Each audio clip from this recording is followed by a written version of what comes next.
Bai, bai, arratsaldeon. Bueno, mila esker, etortzatikan, placer bat, eta bueno, bereziki, transitando hacia el final la vida proiektu ontako azkeneko ekitaldia dalako. 12 ekitaldi desberdin ditugu aurtengo urte hontan, eta bueno, egia izan da ekitaldi bakoitza esperientzia oso polita, jendeakin konpartitu deuna oso polita, zuek eman dizkigu zuen opinioak eta ideak eta ere oso interesantiak, eta bueno, beti eskertzen da hemendikan horreakiko daon bidiaz aparte, hortikan honeare jasotze deun, eta horrek ematen digun nolabaiteko informazioa hemendikan aurrera jarraitzeko, ez? Nire izena Amaia da, Mandalara elkarteko koordinatzailea naiz, eta ni izan naiz nolabaite proiektu hau kutxa solidarioan laguntzarekin nolabaite bultzatu duna aurtengo 2019 urte hontan. Pues lo que comentaba es que me llamo Amaia, vengo de la asociación Mandalara, y bueno, siempre es un placer ver un grupo de gente con esta sintonía, y sobre todo hoy estoy muy contenta porque hemos llegado al 12º evento de este año. Ha sido un camino muy intenso, de mucho compartir. Lo que comentaba era que no solamente en una dirección, no solamente lo que hemos compartido de aquí para ahí, tanto yo personalmente, sino los ponentes que ha habido, sino también que siempre es de agradecer todo lo que la devolución que nos soléis hacer, incluso ideas, sugerencias, porque yo personalmente lo entiendo así, ¿no? Que esto de alguna manera es algo que lo hacemos entre todos y que siempre es muy grato, pues luego esos sentires y esos esos sentires que nos hacéis compartir, ¿no? Quería dar especialmente un agradecimiento a la Fundación Kutxa Solidario, porque gracias a ellos nos dieron una subvención y ha sido de alguna manera la ayuda que hemos tenido para que podamos traer a ponentes que hemos creído interesantes para poder ofreceros estos regalos, ¿no? Todo empezó en marzo del 2019, cuando entre diferentes proyectos, el de Transitando hacia el final de la vida fue seleccionado, y ahí es cuando fue el día de la entrega y de la presentación de los diferentes proyectos que fueron subvencionados. Aquí un poco el resumen de cómo hemos ido haciendo los 12 eventos a lo largo del año, desde encuentros más en petit comité, como puede ser un Death Café, que es encuentros para hablar de la muerte, a eventos un poquito que han ido más, que han sido en espacios más grandes, como puede ser este, ¿no? Y siempre lo que hemos intentado es abordar el tema de final de vida desde diferentes enfoques, para que de alguna manera todas las sensibilidades y todas las opiniones y todo lo que a cada individuo se le pueda mover en este sentido quede de alguna manera cubierto. Y por eso siempre agradezco mucho, porque esto se hace mucho por la información que vosotros nos hacéis llegar de cuáles son las inquietudes como sociedad que tenéis, y que nosotros como asociación podemos hacer llegar, o más que hacer llegar, poder suplir esas inquietudes que nos hacéis llegar. Y hemos ido llegando hasta la parada de hoy, a la 12ª, como os decía.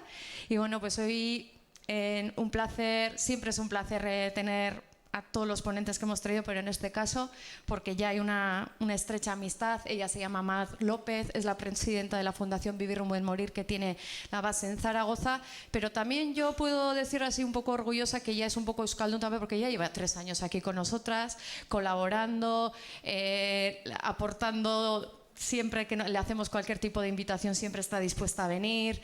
También con una formación muy interesante que nos proponen desde la Fundación, que es Vivir un buen morir y el arte de acompañar, que ayer justamente acabamos la 3ª promoción en Euskadi con cerca de 70 alumnos ya que han terminado la formación. No solamente gente sanitaria, sino gente a título personal, gente como yo, que no vengo del mundo sanitario, que me inquieta esto de qué pasa con el tema del morir hoy. Y nos hemos acercado diferentes personas de muy variopintas para trabajarnos sobre todo primero en nosotros, para luego quien quiera pueda estar acompañando a otras personas en esos procesos. Entonces siempre lo que os decía es un placer, pero en este caso ya porque ya la consideramos un poquito ya hasta de la tierra, ¿no?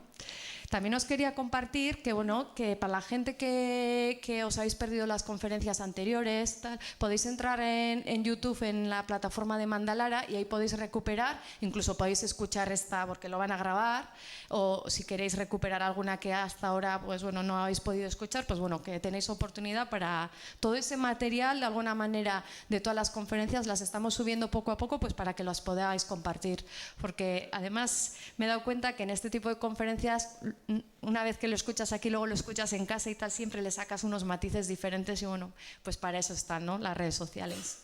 Y bueno, pues aquí también como pequeña presentación la formación que empezaremos, la 4ª promoción en Euskadi en el 2020, y pues es un caminito que empezamos así pues al principio a ver qué respuesta habría, y la verdad es que bueno, pues está habiendo mucha demanda y nosotras pues encantadas de responder a esa demanda. Y a mí, bueno, lo que siempre me gusta recordar en este proyecto, cuando le estaba poniendo el nombre, eso de transitando hacia el final de la vida, algo que me surgía muy de dentro es recordarme y recordaros, o recordaros y recordarme que ez zaude bakarrik, no estás solo, que recordemos que no estamos solos, que siempre habrá una mano amiga, un hombro ahí, que bueno, que muchas veces es pues a dónde enfocamos, ¿no? Y que mucha gente pequeña o que no hace falta ser una institución muy grande, pues gente común ayudando a gente común, ¿no? Es un lema que se utiliza últimamente mucho en un movimiento que se llama comunidad compasiva, es ponerte, empatizar y ponerte en el lugar del otro, y entonces que para eso no hace falta ser un ministro o ser un concejal de no sé qué ayuntamiento, que cada uno de donde estamos, empezando desde la vecindad al barrio, podemos hacer mucho, y que en un momento dado una mano amiga pues es el mayor regalo que podemos tener. Pues ahora le daré paso a Mar.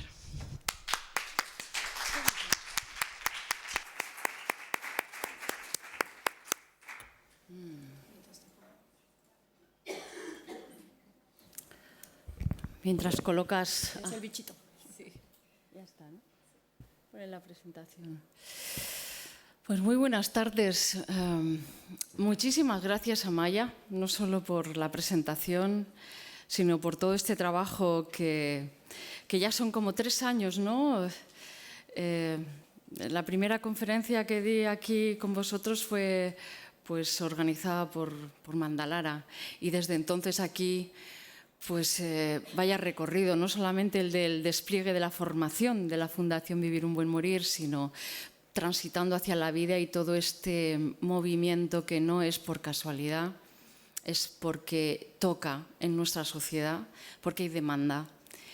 Y vamos a ver si bueno, pues nos mantenemos con un trabajo sereno, pausado, pero sobre todo sentido y, en la medida de lo posible, lo más práctico y útil para nuestras vidas. Yo, antes de nada, comentaros, para los que no me conozcáis, que realmente es un poco una osadía, de tal como lo vivo yo, presentarse delante de la gente, como sois vosotros ahora mismo, hablar de un tema como es...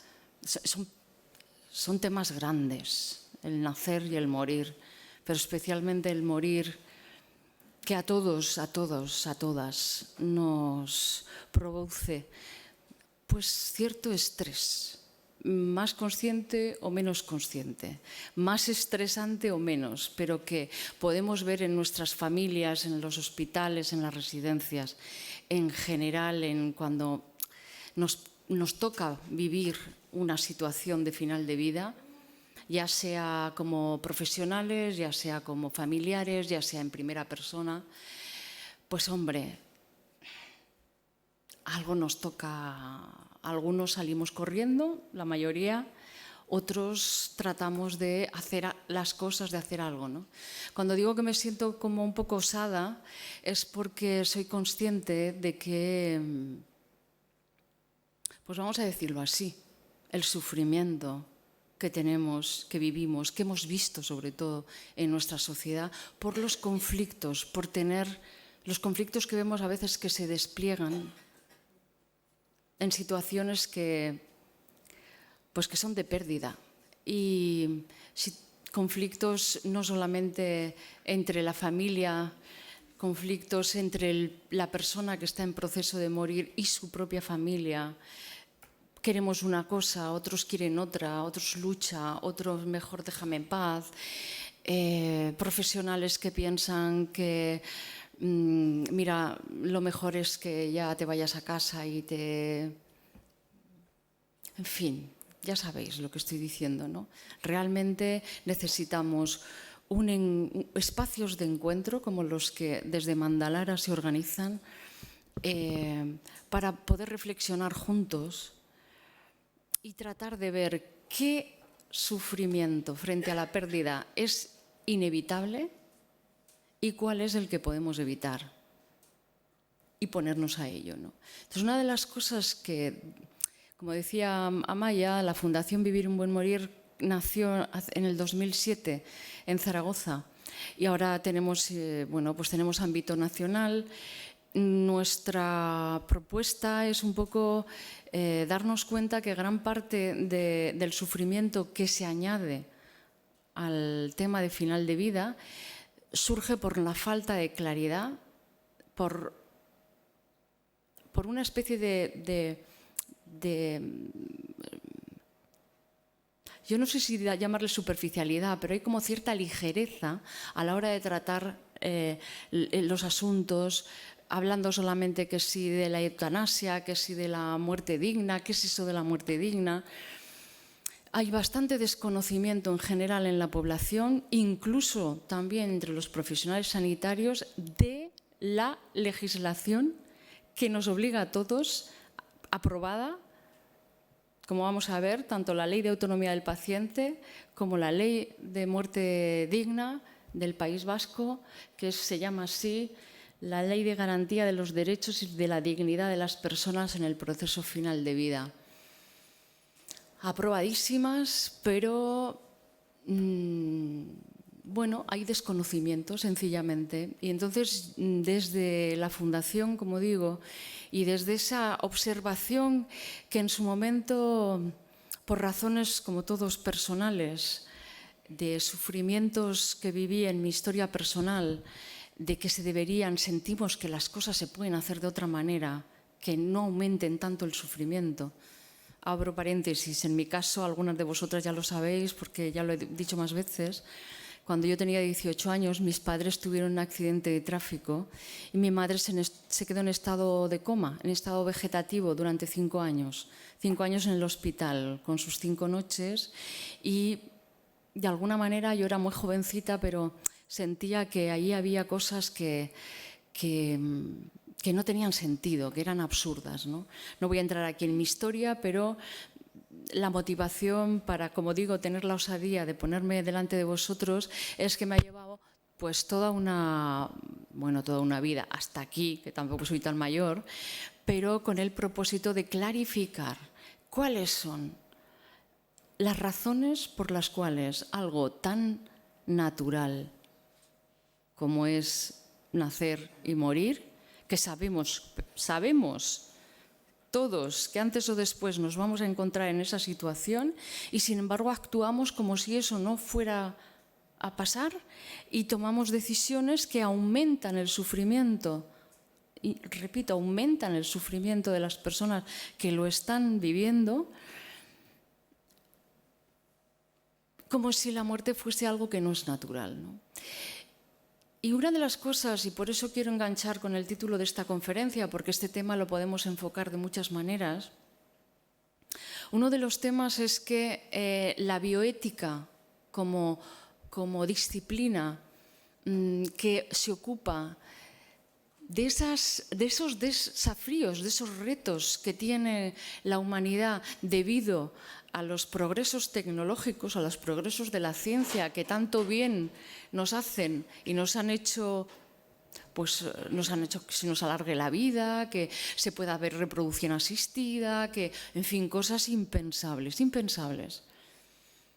Pues resulta que no todo lo que puede hacerse debe hacerse.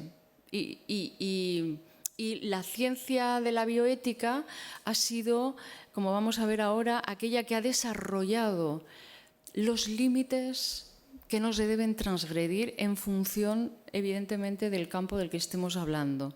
Entonces, aquí nos centramos en la ética al final de la vida, la bioética al final de la vida, y teniendo en cuenta que esta sociedad estamos inmersos en una actitud psicológicamente insana con respecto a la muerte. Pensar que si una persona se pone ya muy enferma y ir una y otra vez a un hospital de agudos a que le hagan algo, pues ¿qué le van a hacer? Los profesionales han sido formados para curar, pues van a intentar que no se muera, ¿no? Eso nos genera una visión de la muerte traumática que no tenían nuestros antepasados, nuestros abuelos. No es que morirse fuese más fácil, probablemente tenían menos recursos, sobre todo de tratamiento del dolor, que los que tenemos ahora, pero no consideraban que la muerte fuese una anomalía, ¿no? Algo que se puede evitar sine die. ¿Me seguís aquí lo que quiero decir? O sea, nosotros tenemos un reto que no tenían nuestros antiguos, y es que tenemos medidas de soporte vital que eran impensables antes, así que tenemos que aprender a saber cuándo parar. Como digo, estas reflexiones deben ser compartidas y alejarnos de las ligerezas, las reflexiones ligeras sobre algunas de las cosas que vamos a hablar ahora. Y yo me ha llamado siempre la atención cómo se están aprobando leyes de muerte digna, se están aprobando leyes de autonomía del paciente.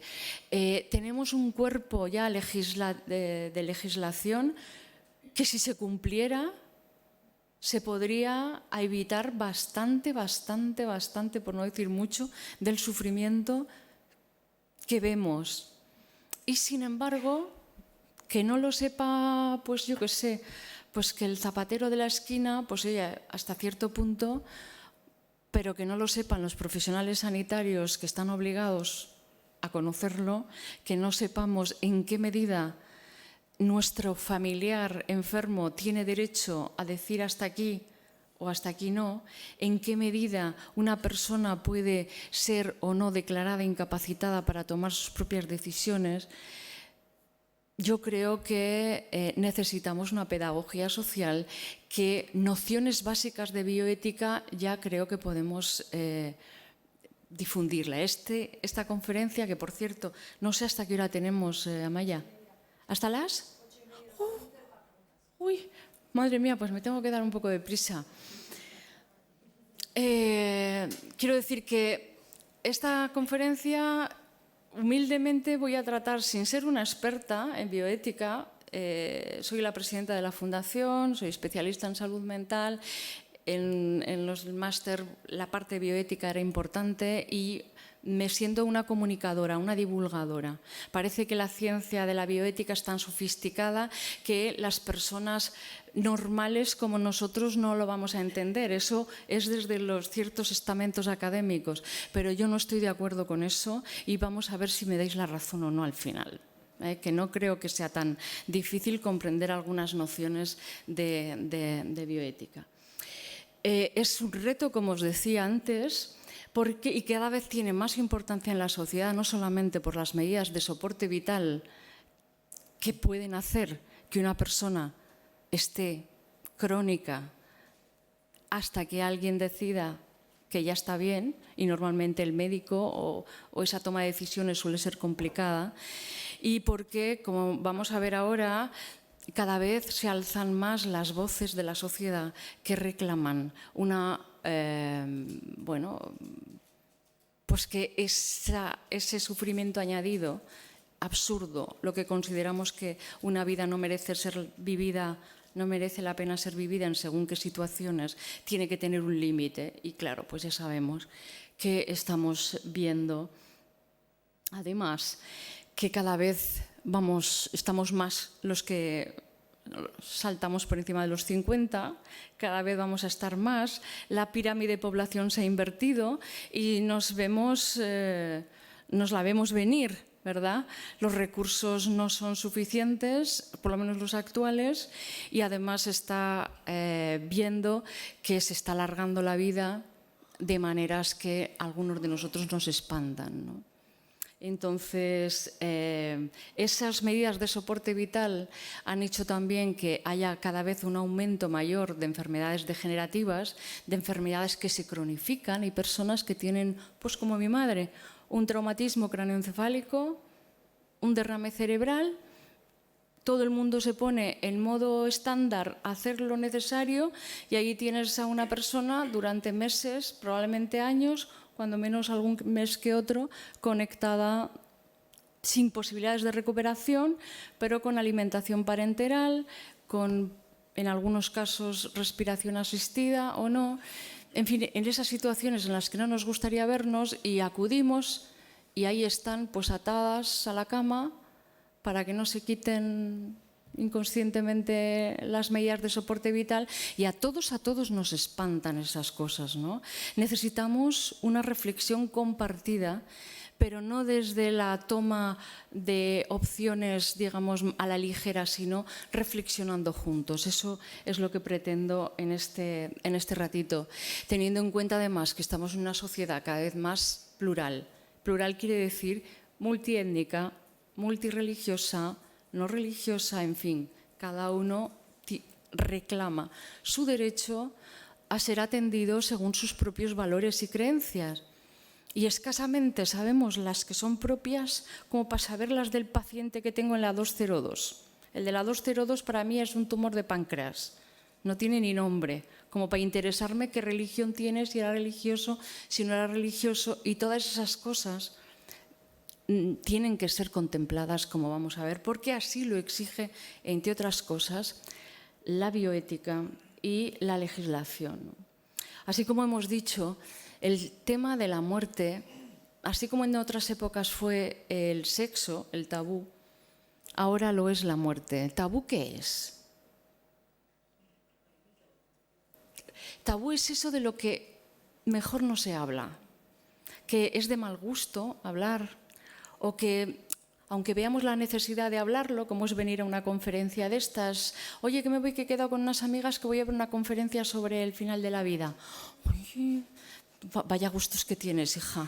¿No? Ya os habrá pasado, ¿verdad? Veo ya allí caras como de que efectivamente te pasa algo, en el mejor de los casos. ¿No será que tienes a alguien que está, ¿verdad? Pues es lógico que cuando nos pasa algo pues estamos como más interesados, pero yo creo que cada vez hay más personas que vemos que debemos empezar a hablar de eso que no es de buen gusto hablar, porque eso tiene que ver con un sentimiento de fracaso, por esa herida narcisista que se produce en nuestra sociedad tecnológicamente avanzada y que sin embargo frente a la muerte tiene sus límites. Nos sentimos culpables de no haber podido, si somos médicos, de no haber podido pues salvarle la vida al paciente o que esté mejor, ¿no? Cuando la muerte deberíamos verla de otra manera. Así que en este clima social en el que la muerte es considerada como algo a evitar, como no, pero que además cuando llega lo sentimos como que lo sentimos. Qué pena, como si fuera lo malo, ¿no? Es una especie de fatalidad, ¿no? Y eso nos produce dificultades de afrontamiento cuando llega. Y estamos inmersos en unas actitudes sociales que desde el ámbito de salud mental se consideran psicológicamente insanas. ¿Cuál es la negación? La evitación. Cuando alguno de nuestros pacientes o algún familiar sabemos que se va a morir y nos mira con esa mirada penetrante, como queriendo compartir, como queriendo hablar, y nos dice, yo creo que de esta, como que lo mismo no salgo, ay mujer, si hoy estás más guapa, y hay graves dificultades de entrar en comunicación con quien realmente tiene empieza a sentir esa certeza y necesita la comunicación. Entonces, esas dificultades de afrontamiento hacen que en nuestra sociedad la gente esté muriéndose bastante aislada, si no físicamente, que también. Está muy en la calle, que nos estamos muriendo solos, qué triste.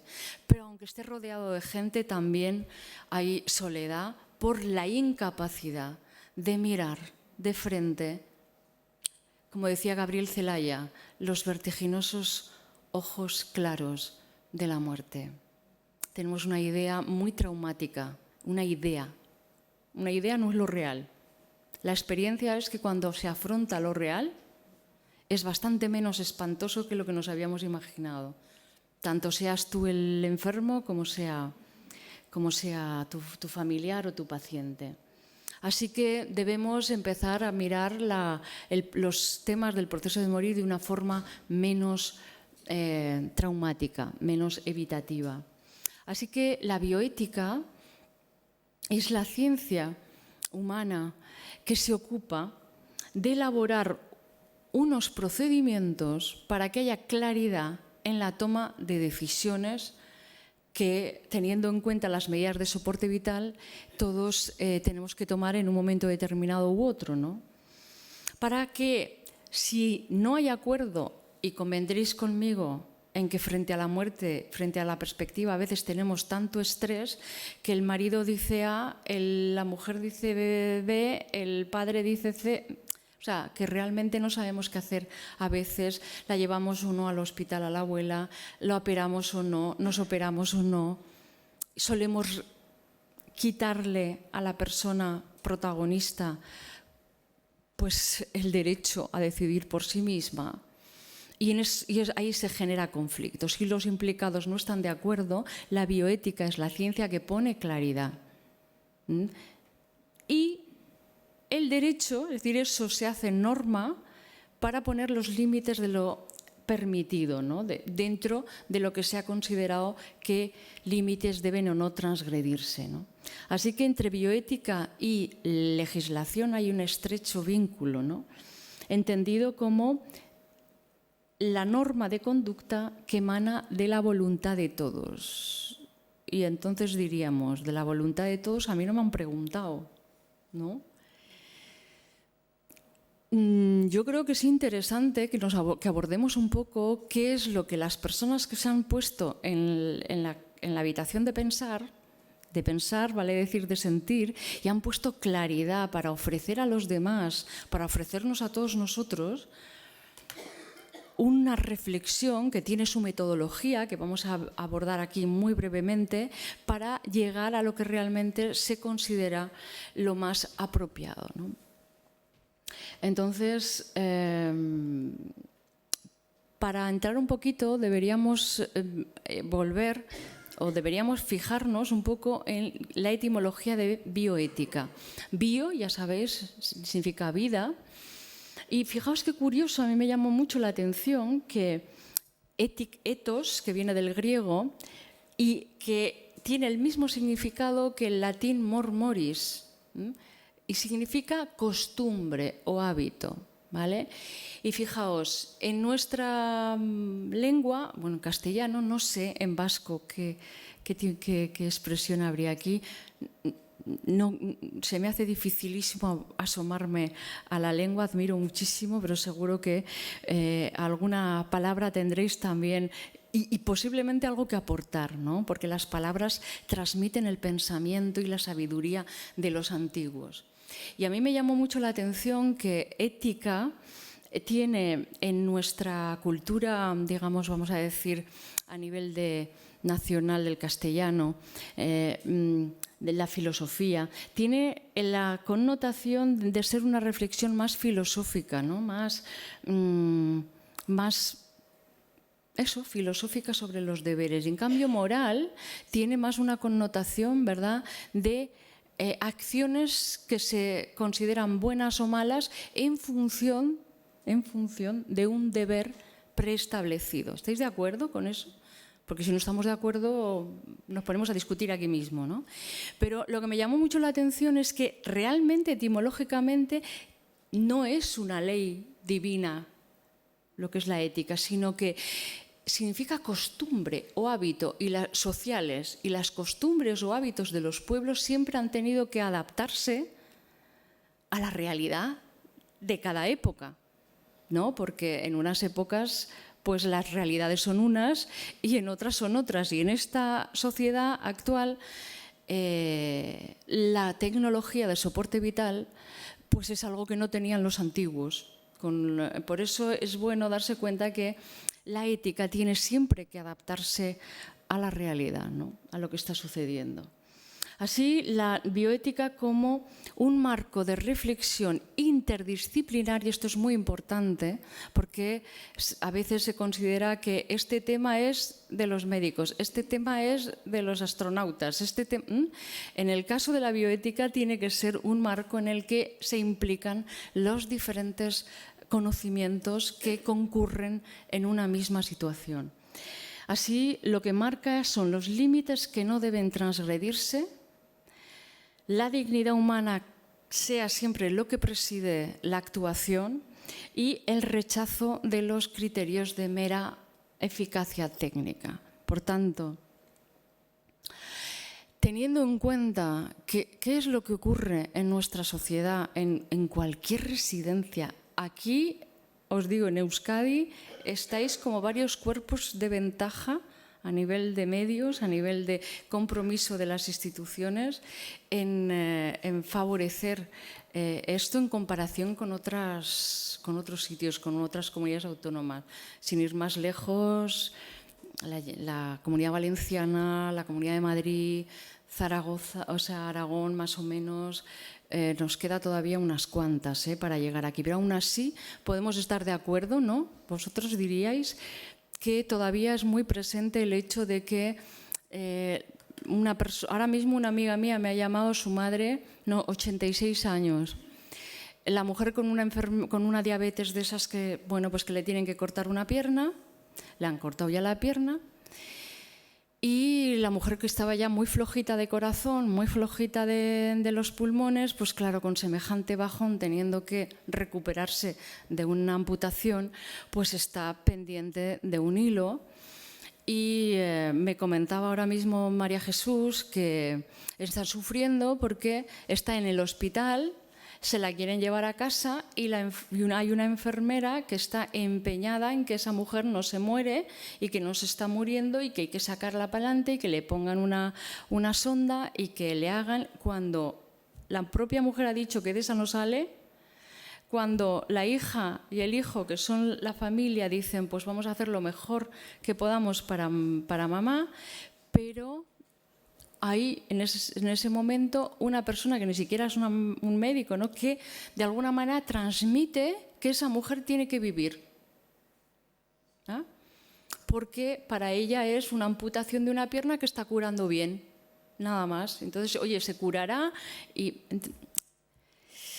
Si solamente te fijas en lo objetivo, en que esta pierna está amputada y va a curar porque así toca, no puedes comprender el sufrimiento, que es por naturaleza del ámbito de lo subjetivo y que hay que preguntarle, y tiene que ser la propia persona la que diga si le merece la pena y si puede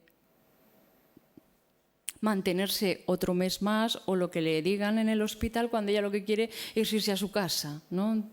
No sé, es un ejemplo que os acabo de poner. Así que vamos a ver un poco cuáles son los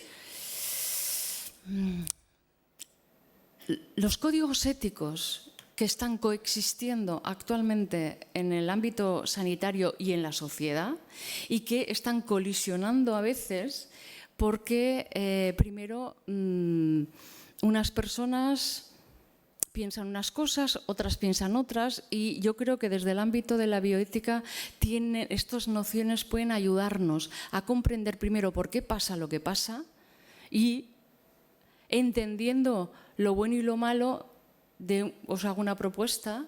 Lo bueno sería aquello, no sé si estaréis de acuerdo, que añade sufrimiento, y lo malo sería aquello, ¿verdad?, que reduce el sufrimiento. ¿Estáis de acuerdo con esto? ¿No? Ah, interesante. Vamos a tener un poquito de debate. Esto es algo que os acabo así como de poner, ¿no?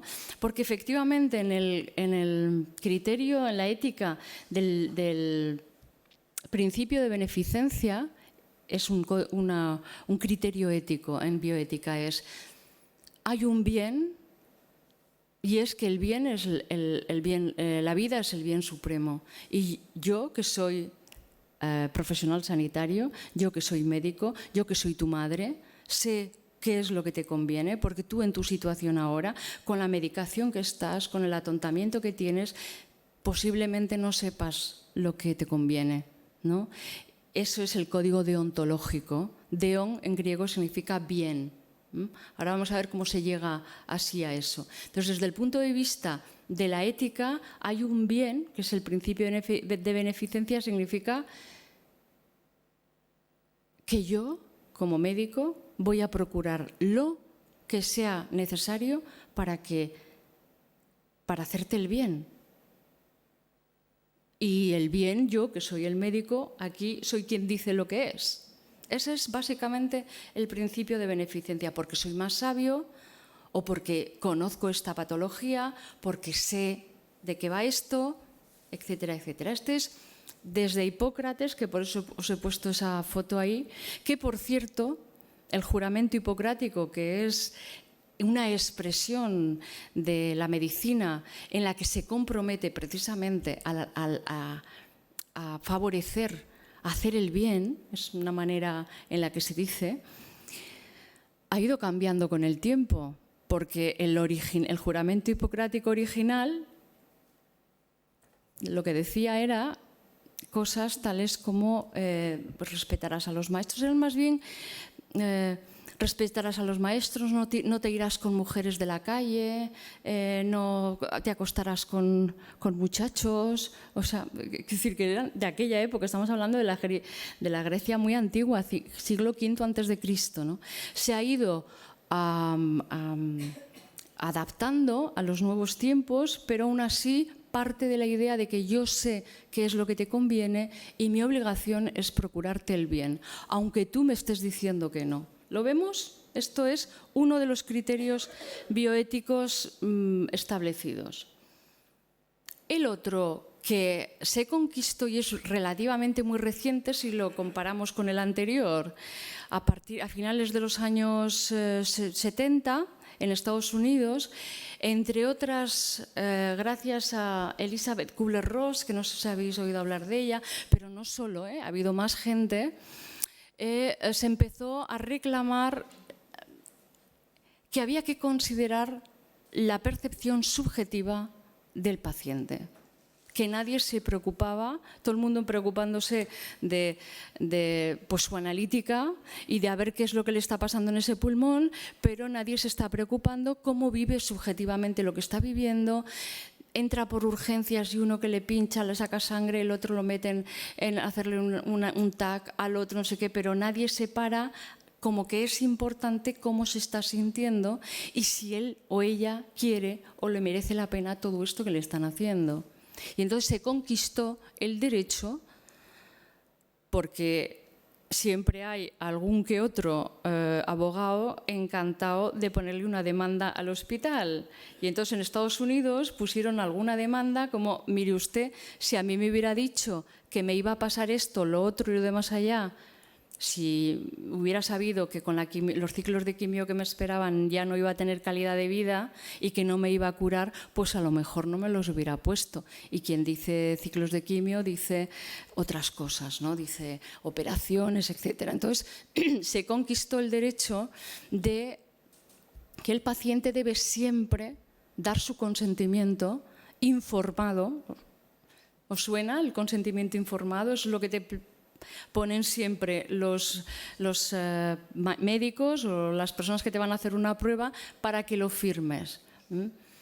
Ahí, en origen, según este código, es que tú te estás dando, no solo por enterado, sino que sabes qué es lo que tienes, qué posibilidades te dan los tratamientos y que los aceptas. No es como hay gente que cree que es que está eximiendo de responsabilidad por si sale mal la cosa. Realmente es el derecho que en el año 1981 el Consejo de Europa aconsejó a todos los países de la Comunidad Económica Europea, que tuviesen leyes de autonomía del paciente. Y en España están desde el año 82. Este principio de autonomía indica que tú, médico, tú, madre, tú, papá, puedes pensar que lo mejor para mí es esto, pero si yo digo que no es esto, lo que quiero se tiene que respetar por la legislación vigente. Estos dos principios están coexistiendo. ¿Estáis de acuerdo? ¿No? Que algunas personas consideran que lo que yo pienso y lo que yo quiero, como una mujer que me decía, entonces, ¿tú crees que yo a mi madre la puedo llevar a casa? Que lleva un mes diciéndome, vámonos a casa. Esto en una conferencia en Madrid. Y le dije, pero tu madre, no, está con un cáncer terminal, pero lleva R y está sufriendo mucho porque se quiere ir a su casa a morirse, pero claro, ¿cómo la voy a llevar a su casa? Es que no puedo llevarla a morir yo. Pero tu madre ¿va a salir? No, y lo decía llorando, ¿eh? Y ella te está pidiendo de irte, sí, pues, ¿cómo le dices que no? Y dice, porque eso es llevarla a morir. Y pues es que se está muriendo. O sea, esto que acabamos de decir, que es esta contradicción tan flagrante, no creáis que solo le pasa a esa chica, nos está pasando a nosotros, nos está pasando con nuestra familia, nos está pasando con nuestros pacientes. O sea, sí, se está muriendo, oye, pero que no será porque se muera de hambre, ¿no? Le voy a dar de comer, no quiere comer, pero yo le voy a dar de comer. Digamos que el hecho mismo de que estamos en una sociedad en la que no nos favorece el afrontamiento de las cuestiones de la vida y la muerte hace que estos dos principios que han evolucionado en el tiempo, fijaos, estoy hablando de cuando la gente era analfabeta y no tenía conocimiento, ahora tenemos Internet, que no es poco, que cuando vamos al médico ya nos lo hemos mirado todo, ya nos hemos puesto 4 diagnósticos como mínimo.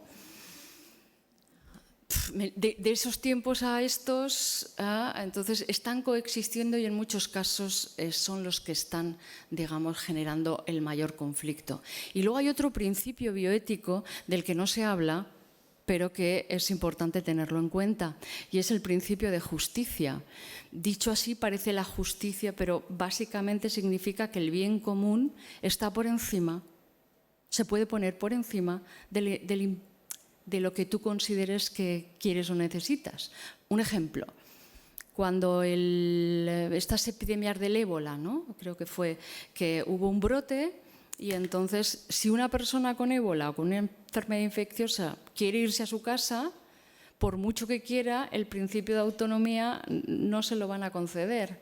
¿Por qué? Porque el bien común, es decir, que esa infección no se extienda, prevalece sobre el bien particular. Y aquí lo entendemos, pero claro, los recursos económicos, los recursos sanitarios no son inagotables. ¿Qué vamos a decir de esto? Vamos a dejarlo aquí. No, ¿para qué vamos a hablar? Pero es algo que está subyaciendo también. Porque las personas que están contra su voluntad, vamos a pensar que son contra su voluntad, con medidas de soporte vital ahí aguantando marea porque no se pueden expresar, además está habiendo un gasto sanitario que ha perdido todo sentido muchas veces, y que solamente tiene el objeto y el objetivo de calmar el temor de la muerte de los de alrededor. Entonces, este es un tema que subyace, que tenemos que reflexionar porque forma parte de lo que os estoy contando, forma parte de la teoría bioética que subyace pues, a las decisiones sanitarias también y las decisiones sociales, ¿no? Luego vamos a irlo, espero, a ver si puedo terminar un poquito antes y podemos entrar, que yo creo que va a salir mucho mejor es decir, que me gustaría daros entrada y poder debatir, que debatamos juntos, ¿no? Pero podemos decir que hay dos grandes actitudes éticas, ¿no? Dos grandes actitudes médicas que están dando cuenta de la evolución de la ética sanitaria en este tema y que prácticamente está de acuerdo la mayor parte, por no decir el 100%, de la limitación del esfuerzo terapéutico. En teoría, todo el mundo está de acuerdo en agotar los tratamientos que reporten la mejor calidad de vida, es decir, lo que es el concepto de cuidados paliativos, que ahora veremos, y dejarle morir en paz cuando llegue el momento, no aplicando medidas extraordinarias o retirando medidas de soporte vital que prolonguen la agonía. Esta es, digamos, la teoría, pero luego en la práctica, ¿qué es lo que ocurre?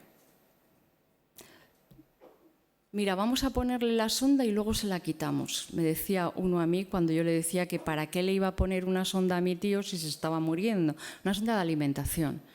Ya, lo que pasa es que tú solo eres una sobrina y sois unos cuantos más y temo que me vengan y me digan que no he hecho todo lo posible para tal. O sea, esto es la realidad, ya sabemos, ¿no? Retirar una medida de soporte vital es todavía mucho más difícil que ponerla. O sea, mucho más difícil que no ponerla, quiero decir. Una persona no quiere comer ya porque ha dicho hasta aquí, no tiene energía, pero tiene que andarse contra todos, contra todo el mundo que le dice come un poquito más y una cucharadita y hazlo por mí. De esto está hablando. Limitación del esfuerzo terapéutico también es eso. Pero como no estamos escuchando y no estamos, como vamos a ver, atendiendo las decisiones de personas que por estar en ese proceso, por los hábitos y costumbres, se les están levantando y vulnerando sus derechos recogidos, como vamos a ver ahora. Tenemos que hacer una reflexión y yo creo que es interesante que después lo hablemos juntos. Este es, digamos, tanto los de la ética deontológica como las del principio de autonomía, todo el mundo está de acuerdo con esto, pero en la práctica no se da. La otra es la muerte médicamente asistida, que básicamente es, ya sabéis, cuando una persona solicita ayuda para terminar con su vida de una forma activa, es decir, ayuda para el suicidio asistido, lo que se suele llamar pues querer aprobar una legislación que además deje de penalizar cuando una persona quiere que le ayuden a suicidarse porque está al final de su vida y no quiere. Entonces, esta, como sabéis, está muy controvertida, es habitualmente la que más da que hablar, pero yo creo que nos ahorraríamos muchísimo conflicto y desencuentro y morbo si comprendiéramos un poco y conocemos lo que ya sí está aprobado, para ver qué es lo que podemos esperar cuando estamos en una situación así.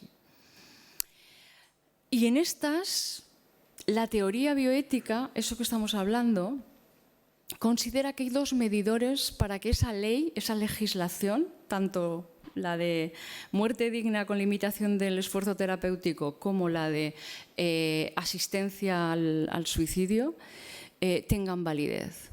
La teoría bioética implica que hay dos medidores. Uno, el de la autoridad. ¿Quién dice qué es lo que se puede y lo que no se puede hacer? En una sociedad cada vez más plural, en una sociedad cada vez más diversa en cuanto a, y más informada y más autónoma, que más reclama, ¿no? Entonces, en principio, lo que se considera es que las personas que saben, que tienen una visión global, pueden poner límites. ¿Quién son los que ponen los límites? Porque decimos, oye, pues las costumbres, los hábitos, lo que sabemos que funciona, y podemos decir ya, pero pues lo que haga todo el mundo, como, ¿verdad? Una de las cosas es que lo que la mayor parte de la gente haga es como lo que más funciona, es por pues pura transmisión. Pero tenemos que saber que en esta sociedad muchas veces también se está dando, se están haciendo cosas por intereses de grupos que en esta era de la publicidad, en esta era del condicionamiento del pensamiento único, pues a veces es posible que podamos caer en la cuenta de que a lo mejor lo que una autoridad dice no es lo más... ¿Quién tiene la autoridad para eso, ¿no? Entonces, la bioética establece esos límites en los cuales sería lo autorizado y la universalidad, que básicamente se trata de esta máxima de Kant: no pretendas que una norma se haga para todo el mundo algo que no quisieras para ti, ¿verdad? No quieras para ti, o sea, no quieras para los demás aquello que no quisieras para ti. Este es un criterio ético fundamental. Yo deslizo, para que después lo discutamos, que muchas veces lo que sucede es que queremos para los demás lo que quiero para mí, o lo que yo creo que debe ser. ¿Veis la diferencia? No es lo mismo que yo no quiera para mí algo que les deseo, que quiero que sea para los demás, que querer que algo que yo quiero para mí se universalice. Es una distinción sutil, pero clave para el tema que vamos a tratar, ¿no? Entonces, este tema luego va a salir. Así que, dicho esto, vamos a ver de dónde ha surgido la ley que rige en el País Vasco, en Euskadi, lo mismo que en otras comunidades, en otros sitios del Estado español, lo que rige y que ha surgido de estas nociones de éticas, ¿no? Lo que se ha visto es, bueno, esta ley lo que establece son derechos y deberes que asisten a las personas en el proceso de morir. Determina los deberes del personal médico y determina las obligaciones de las instituciones sanitarias, públicas y privadas, que hay gente que cree que las privadas no les atañe, también les atañe, para garantizar los derechos de los pacientes y la asistencia a sus familias. Ahora vais a ver unas letras, vamos a pasar rápido. ¿Os está resultando así muy tocho? Espero que voy a terminar pronto para que la cosa se nos ponga entretenida. ¿Sí? ¿Está bien? Lo que venga a la luz en azul es que está textualmente escrito así, ¿vale? Y además tenéis, en un folleto de los que habéis visto, tenéis un código QR por detrás para descargaros la ley aquellos que lo tengáis. Si no, os he puesto en ese folleto algunas de las cosas, pero ya para que lo miréis después. Ahora miradme a mí y la pantalla. Dice el preámbulo, en el preámbulo de la ley que se aprobó en el 2016, existe un acuerdo ético y jurídico básico sobre ciertos contenidos y derechos en torno a lo que se considera una buena muerte. ¿Esto qué quiere decir?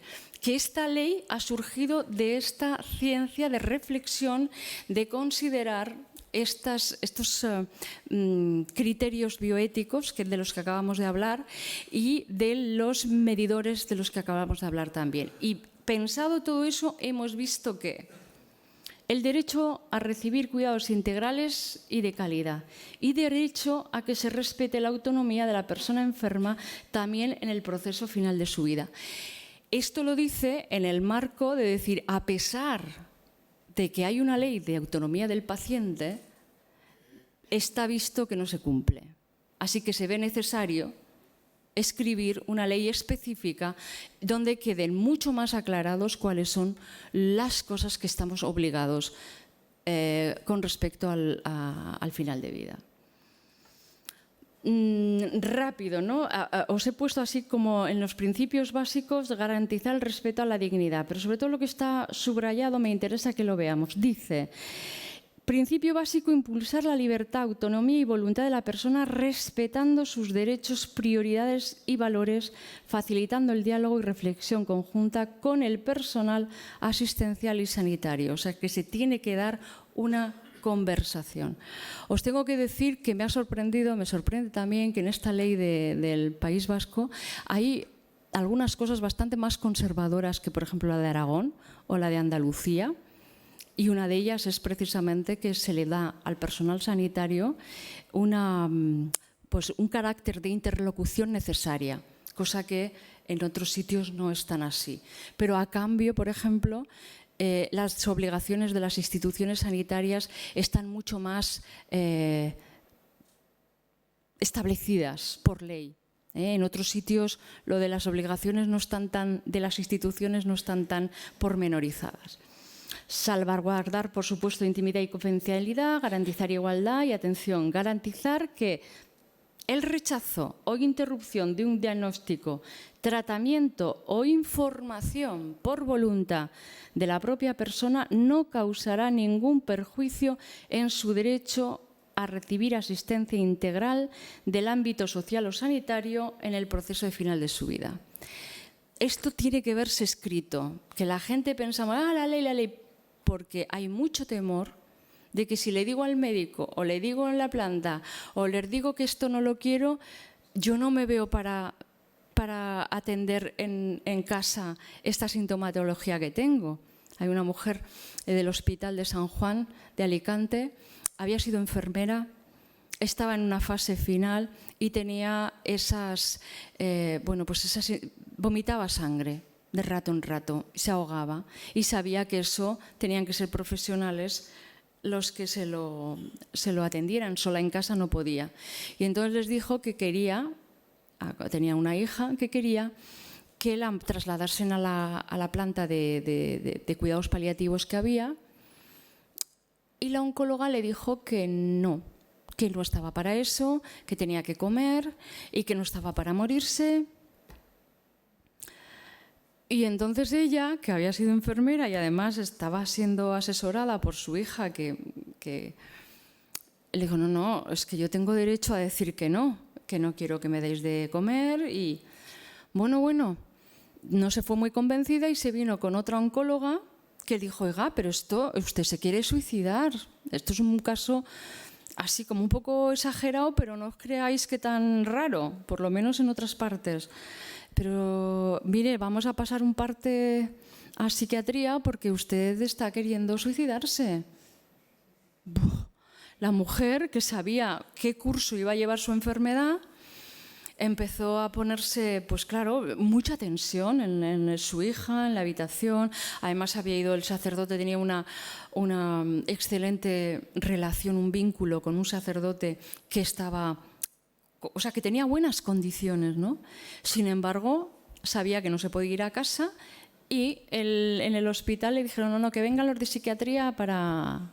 Esto lo sabemos además porque los psiquiatras que recibieron el parte de psiquiatría estaban haciendo la formación con nosotros en Alicante y nos contaron el caso y tuvimos que intervenir. Intervenir significa ser discretos. No, lo siguiente. O sea, la discreción cuando estamos asesorando aquí tiene que ser, o sea, que no se nos tiene ni que ver, por las razones que veremos después. No, esta mujer hemos ido a verla y está más lúcida que cualquiera de nosotros. Ya me gustaría tener esta solidez y esta presencia cuando se trata de decir, oye, mira, aquí yo ya me voy acabando, no puedo comer, no quiero ya que me deis de comer. ¿Sabes qué tuvieron que hacer? Les dijo, mira, voy a hacer como que como, pero realmente no voy a comer. O sea, hacía el paripé para que se quedaran tranquilas las oncólogas, que eran así, pues bueno, jovencitas dentro, si lo comparamos con algunas de nosotras, pero así lo que hubo fue que se rebajó la tensión, los psiquiatras dijeron que esa mujer no estaba mal para nada y cuando ya se les olvidó un poco este tema, porque eso fue a la dirección, al comité de ética y tal, pues ya graciosamente pudieron trasladar a la mujer al hospital de San Vicente del Raspey, que es donde está la planta de paliativos. Quiero decir, esto es importante, que lo compartamos y que sepamos que esto existe. No sé si aquí se dan estos casos, pero en otros sitios sí, para que con claridad podamos saber que por ley nadie puede resultar perjudicado en la atención solo porque decida que no acepta un tratamiento. ¿vale? Esa es... garantizar el derecho de todas las personas a recibir cuidados paliativos integrales, tratamiento adecuado para hacer frente a síntomas físicos, a problemas emocionales, sociales y espirituales consustanciales a dicho proceso. La continuidad de los cuidados, que esto no lo he visto en otras leyes, la del País Vasco sí. O sea, las instituciones tienen que garantizar que se garantiza la continuidad que no se cambia de equipo médico y que cada uno hace lo que quiere. Está garantizado por ley. La ubicación del lugar elegido para vivir el proceso está garantizado también por ley. Y si es, como vamos a ver después, en una institución, garantizar una habitación individual, aparte de otras cosas que vamos a ver. Hay algunas definiciones que me ha parecido interesante ponéroslas aquí, y una definición es así como está definida en la ley, ¿no? Futilidad es una característica atribuida a tratamiento médico que se considera inútil porque su objetivo de beneficiar al paciente altas probabilidades de fracasar. Limitación de esfuerzo terapéutico, decisión clínica de no iniciar o retirar medidas de mantenimiento. Obstinación terapéutica, diferencian, ¿vale? Porque la limitación es pues un concepto que es, bueno, a partir de aquí dejo de poner, y la obstinación es cuando una persona que se encuentra en esa situación se le inician o mantienen medidas de soporte vital u otras intervenciones carentes de utilidad clínica que únicamente prolongan su vida biológica sin posibilidades reales de mejora o recuperación, siendo en consecuencia susceptibles de limitación.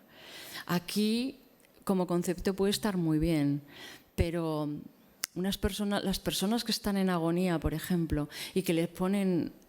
Dice Enrique Benito que sí, que cuando va a un servicio y ve que alguien se ha muerto con el oxígeno puesto, es que no hay una buena praxis. Es que la hidratación, la nutrición, el oxígeno, todo eso es obstinación terapéutica cuando estamos al final de la vida. Y esto tiene que leerse en la ley, que la mayor parte de nosotros no lo hemos leído, estamos de oídas, ¿no? Personas que se encuentran en el final de su vida, todo lo que estamos hablando está ya decidido, que estamos hablando de personas que presentan un proceso de enfermedad avanzado, progresivo e incurable, sin posibilidades razonables de respuesta, con sintomatología intensa, multifactorial, cambiante y con un pronóstico de vida limitado. Aquí no han dicho cuánto, en esta ley, me parece muy bien.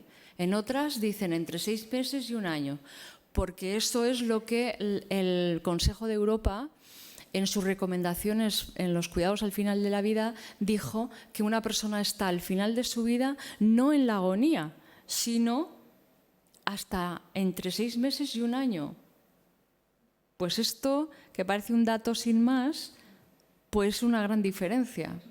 Porque hay gente que dice que cómo le vamos a dar cuidados paliativos si todavía no está, o le falta mucho para estar en agonía. Pero si la persona en uso de sus derechos dice, como esta mujer del Hospital de Alicante, hasta aquí, debería atendérsele, ¿no? Y esto no es para profesionales médicos solo, esto estamos hablando de nuestros padres, nuestros hijos, nuestros hermanos, nuestros abuelos. Ojo, que esta ley nos obliga a todos, ¿eh? Y no debemos endosar a los profesionales sanitarios la responsabilidad en exclusiva de gestionar el final de la vida, porque encima no han sido preparados para ello. Y han tenido que venir esta ley para decir lo que se debe y lo que no se debe hacer. Entonces nosotros debemos enterarnos de esto. Y cuando digo nosotros, digo la ciudadanía en general, para saber qué puedes pedirle y qué no puedes pedirle a un profesional sanitario que se encuentra con una persona al final de su vida.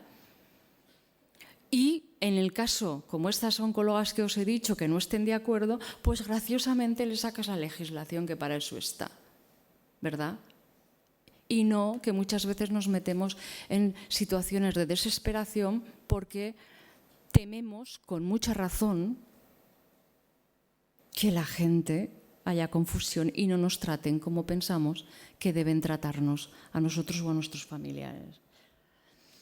No vamos a entrar aquí, pero también habla de planificación anticipada de la atención. Esto es yo creo que aquí se está llevando, es decir, cuando uno ya tiene una enfermedad, hay ya una manera de planificar con tu equipo médico, con las familias, vamos a tomar decisiones, no solo cuando estoy bien y para cuando me muera, que es el documento de voluntades anticipadas, sino además del documento de voluntades anticipadas, si sé que tengo una enfermedad que va a tener un curso X, pues puedo planificar con los míos cómo va a ser, y eso va a aliviar muchísimo la presión que van a ejercer sobre el paciente y le va a dar mucha seguridad a sus familiares y a sus sanitarios, ¿no? La figura del representante me sorprendió que en el País Vasco la figura del representante sea optativa. La figura del representante en el documento de voluntades anticipadas, del que luego hablamos si queréis. En otras comunidades es obligatorio designar un representante y un sustituto de representante. Pero en la legislación se recomienda y se sugiere que ya en el documento de voluntades anticipadas, pero muy especialmente en la planificación anticipada de decisiones, uno pueda designar con claridad la persona que le va a interpretar para cuando uno no se puede expresar o cuando no tiene, ya no está consciente o ya no está. ¿Se entiende? Es muy interesante, muy importante esta figura, porque si no vais a ver ahora cuáles son las figuras que van a ser los interlocutores válidos de los profesionales sanitarios, ¿vale? ¿Qué es esto? Si en opinión del médico responsable la persona que se halla bajo atención sanitaria se encuentra en situación de incapacidad, la responsabilidad recaerá por este orden. Me ha parecido importante que lo veamos, porque lo dice la ley. Primero, la persona designada como representante en el DVA. 2, quien ostente su representación legal en el caso de que esté incapacitado judicialmente. 3, cónyuge o pareja unida a la persona de forma estable. Es decir, que no hace falta estar casado legalmente, sino parejas de hecho reconocidas son también, ojo, por encima de otros familiares, que aquí ya sabemos lo que pasa, que siempre está la que sabe lo que tiene que hacer. Y esta mañana me parece que era alguien que me decía, no, ayer, una de las que terminó la formación me decía, se suicidó mi padre y mis primas decidieron que no esperábamos a que viniera mi hermana de Sevilla, que vivía en Sevilla. Oye, vamos a esperar a cremarlo a que venga mi hermana. Que no, que lo vamos a enterrar ya. Y lo enterraron. O sea, quiero decir que a veces asume gente, esto parece muy pillado de los pelos, pero yo creo que es muy interesante que sepamos que está regulado por ley quién tiene que ser el interlocutor válido. Es sentido común, pero a veces es mejor que esté escrito, ¿no? Y en última instancia, los familiares, fijaos, de grado más cercano y dentro del mismo grado el de mayor edad. En última instancia, quien decida las autoridades judiciales. Sería bueno que nunca llegase a la autoridad judicial esto. Esto es algo que aprovecho para decir. Esto que os estoy contando, de contaros la ley, no es para que cojáis y decir, pues ahora te voy a meter un puro que te vas a enterar, no vas a volver a trabajar, porque efectivamente hay sanciones y se tienen que cumplir. Pero no es para nada la recomendación. Nuestra recomendación es que nunca se debería, por lo menos cuando la persona está en proceso de fallecimiento, nunca se debería llevar las cosas a que los abogados entrasen. No se debería nunca. Con la legislación, la bioética ya han puesto orden suficiente para dirimir algunos de los conflictos. Esa es mi opinión y además nuestra experiencia asesorando a gente. ¿Qué es sedación? ¿Qué es sedación paliativa? En general, la sedación es la disminución de la conciencia pues para aliviar el dolor, la angustia, etcétera, etcétera. Hay una manera de sedar en cuidados paliativos que es establecer como una estrategia para que la persona descanse, pero luego pueda volver a estar consciente, y poco a poco ese es un cuidado de confort en paliativos. La sedación terminal es ya cuando la persona se la seda y ya sabemos que seguramente no va a volver a despertar. Una de las cosas que más sufrimiento está generando es la falta de conocimiento de ello, porque no te has dado cuenta o no te han dicho, o de pronto te ves que tu familiar ya no se va a despertar y encima se muere y te parece que te lo han matado. Digo, esto ya pasa, ¿eh? Y no es pues sencillamente un poco de ignorancia, ¿no? Nadie que esté sano, si le ponen una sedación, te va a matar. Y las personas necesitamos esa ayuda también, en el caso sobre todo de pedirlo. O sea que es bueno que se planifique, y sobre todo los profesionales sanitarios nunca deberían sedar de forma terminal sin avisar, y no solo a la familia.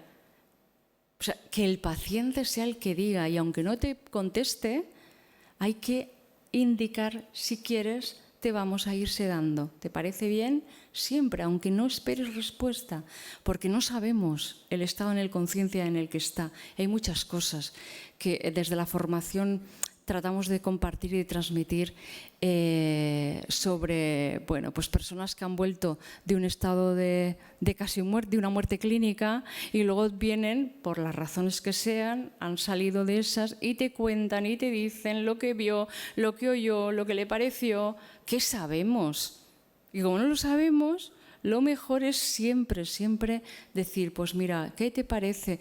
Te vemos sufrir, ¿quieres que te hagamos esto? Aunque no esperemos respuesta, ¿eh? Así, los derechos de los pacientes, resumiendo: el consentimiento informado, recordad, no es una autorización para eximir de responsabilidad, es donde digo que conozco realmente lo que me pasa y la expectativa de los tratamientos que me van a dar. Documento de voluntades anticipadas y la planificación anticipada de cuidados. En situación de incapacidad, atención, tienen derecho a ser informados y participar en la toma de decisiones, que, como hemos dicho antes, tiene un orden en caso de que no haya un representante designado. Los menores de edad, que este es un tema que te la telita marinera también, ¿eh? Los menores de edad en esta comunidad, en otras de otra manera, pero en esta tienen derecho a recibir información adaptada a su comprensión, así tengan 4 años, así tengan... muchas veces se le hacen tratamientos y los menores ni siquiera saben lo que les está pasando. Tienen derecho a decirlo. Si tienen 12 años cumplidos, el consentimiento lo da el representante legal después de escuchar la opinión del menor. Debe quedar en la historia clínica que el menor, ¿qué es lo que ha dicho con respecto a eso? Que se vulneran muchas veces los derechos de los menores, porque, en general, de las personas. ¿Por qué? Pues nuestro propio miedo de quedarnos sin él o sin ella. En realidad, como decíamos a veces, es muy doloroso perder a alguien querido, muy doloroso, pero tenemos que reconocer que en el apego, en el aferramiento, en el lucha, que estamos contigo, que te vamos, inténtalo, mujer, hazlo por mí, ahí hay mucho.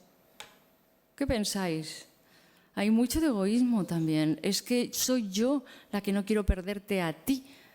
Pues como si la persona tuviese otra opción. Si tuviese otra opción no se moriría. No, es que realmente, y cuando esto es en menores, es extremadamente peliagudo, porque la pérdida de los niños a todos, cuanto más a los padres y a los abuelos, es muy dolorosa, es muy dolorosa. Yo no tengo hijos, no he perdido por tanto a ninguno, pero la experiencia nos dice, pero es natural también. Es natural, la muerte es natural. En ningún sitio ha dicho que un niño de 4 años no se pueda morir. Es más, antes se morían a paladas.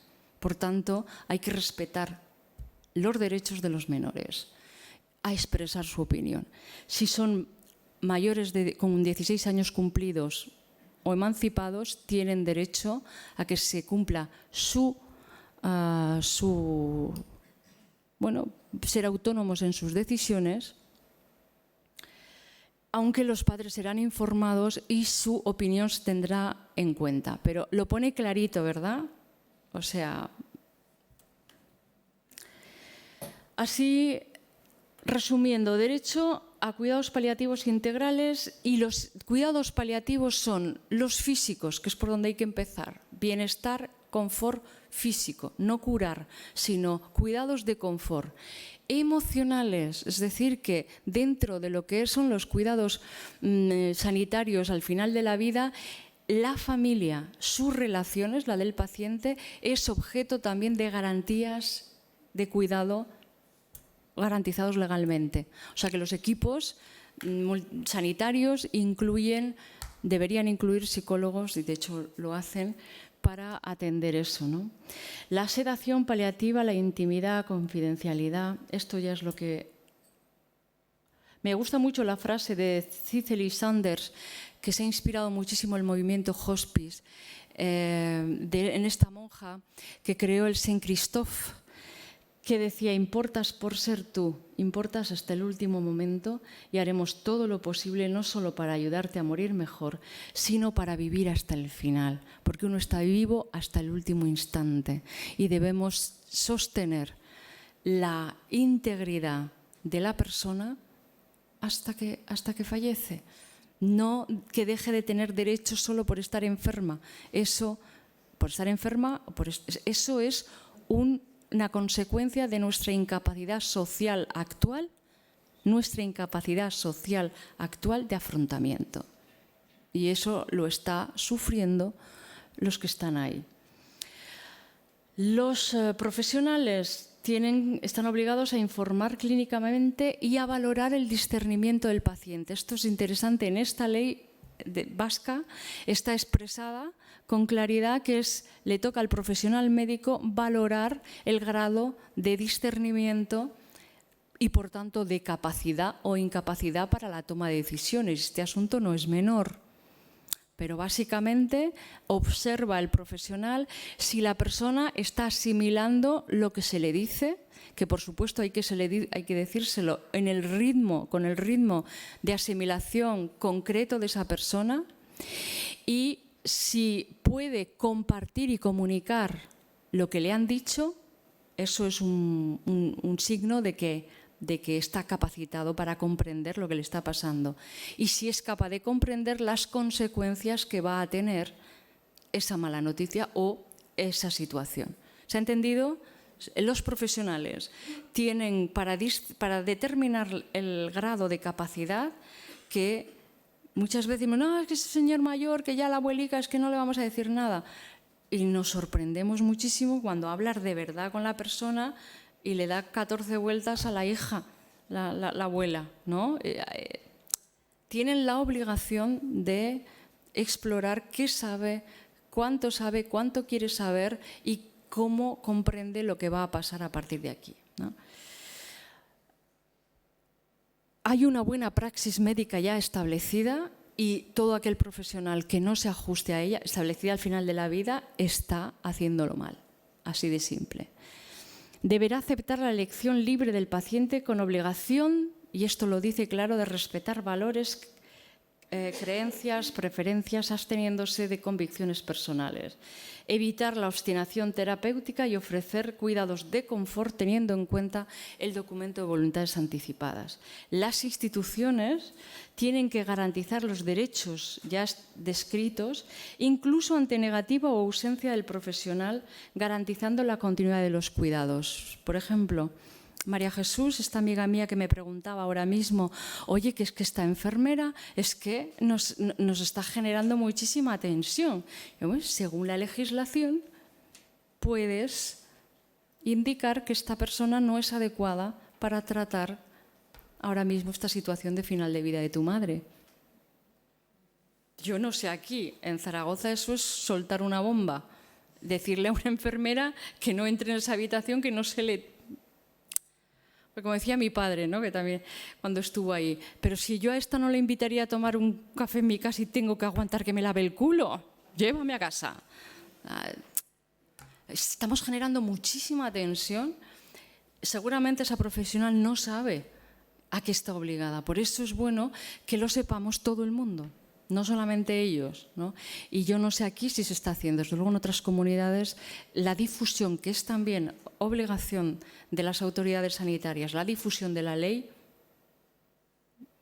Ahora me diréis, pero aquí se conoce poco, ¿no? Facilitarán, cuidado, una habitación individual. No sé, ¿eso aquí se hace? En algunos sitios está ya como costumbre, ¿verdad? Pero claro, dependerá también de las posibilidades de los centros. Pero hay que tener en cuenta que, bueno, es más fácil, bueno, cuesta menos en tiempo cambiar una idea que cambiar un hospital, ¿no? Y una estructura, digamos, de una infraestructura. Pero a eso es a lo que se debe tender, ¿no? Atención a los comités de ética. Una de las cosas que quería decir aquí es que los comités de ética asistencial que están en cada una de las instituciones sanitarias, sociosanitarias, deberían ser más consultados, deberían tener mucho trabajo. Y aquí no lo sé, pero no lo tienen. En uno de los últimos congresos de bioética que estuve, se quejaban de que habían en un gran hospital como el Miguel Servet de Zaragoza, habían visto 5 casos, 5 en todo el año. Y es porque los usuarios no sabemos que tenemos un canal para dirimir ahí los conflictos que pueden surgir en este. Hay el Comité de Bioética de Euskadi, que lo tenéis ahí. No vamos a entrar en el tema de sanciones, pero es bueno saber que si se incumple alguna de estas cosas, las sanciones que hay administrativas, sin perjuicio de que se puedan dar sanciones penales, por razones, tiene que ser ya penal, pero si no, son sanciones administrativas. Resumiendo, y con esto voy a terminar, para que podamos vivir un buen morir, para que socialmente estemos más habilitados, la primera cosa es identificar con claridad cuando estamos ante un final de vida. Y ya hemos visto cuáles son las características que nos indican que estamos ante un final de vida. Y deliberadamente pensarlo.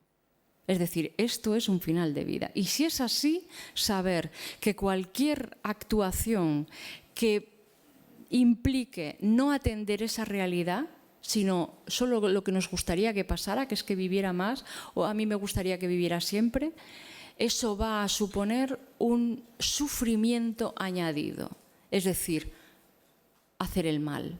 En este sentido era en el que yo decía antes, y ahora vamos a discutir de ello, si el bien es añadir, o sea, eliminar el sufrimiento evitable y el mal añadir sufrimiento, aunque según tus convicciones personales o tus creencias, para ti puede ser eso el bien. Pero aquí lo importante es, y la ley lo dice claro, ponemos en el centro a la persona protagonista.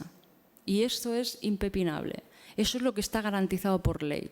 Y si no es así, hay que notificarlo.